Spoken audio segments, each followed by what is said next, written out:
കടലിലെ ഉപ്പുവെള്ളം കുടിച്ചാൽ ഏതൊരു ചെടിയും നശിച്ചു പോകും. പക്ഷെ കടലുണ്ടിയിലെ ഈ കാടുകൾ എങ്ങനെ തഴച്ചു വളരുന്നു? ഇതിനു പിന്നിലെ സീക്രട്ട് ലോജിക് നിങ്ങൾക്കറിയാമോ?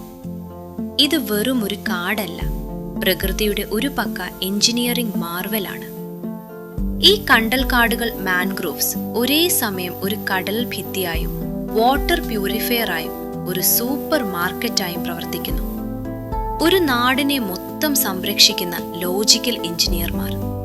ഇവരുടെ പ്രധാന വിദ്യ സോൾട്ട് ഫിൽട്രേഷനാണ്. ഇവരുടെ വേരുകൾ ഒരു അൾട്രാ ഫിൽറ്റർ പോലെ പ്രവർത്തിച്ച് 90% ഉപ്പിനെ പുറത്തു നിർത്തുന്നു. ഉള്ളിൽ കടക്കുന്ന ബാക്കി ഉപ്പിനെ ഇലകളിലെ പ്രത്യേക ഗ്രന്ഥികൾ വഴി പുറന്തള്ളുന്നു. നമ്മൾ കാണുന്ന വെളുത്ത പൊട്ടുകൾ ചെടി ഉപേക്ഷിച്ച ഉപ്പാണ്. ഈ ഫിൽട്ടറേഷൻ പ്രക്രിയയാണ് കടലുണ്ടിയിലെ വെള്ളത്തെ ജീവസുറ്റതാക്കി മാറ്റുന്നത്. ഈ ലോജിക് ഇവിടെ അവസാനിക്കുന്നില്ല.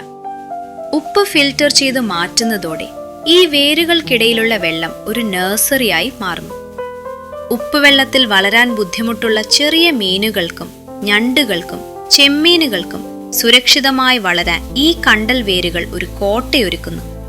ഇവിടെയാണ് കടലുണ്ടി ബേർഡ് സാങ്ച്വറിയുടെ രഹസ്യം.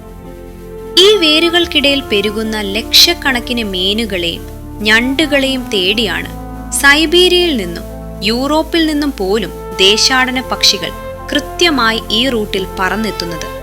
അതായത് കണ്ടൽ കാടുകൾ ഉപ്പ് ഫിൽട്ടർ ചെയ്യുന്നില്ലെങ്കിൽ അവിടെ മീനുകളില്ല. മീനുകളില്ലെങ്കിൽ കടലുണ്ടിയിൽ ഈ പക്ഷികളുമില്ല.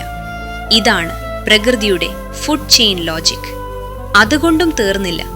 സുനാമി പോലുള്ള വലിയ തിരമാലകളെ തടഞ്ഞു നിർത്താനുള്ള കരുത്ത് ഈ വേരുകൾക്കുണ്ട്.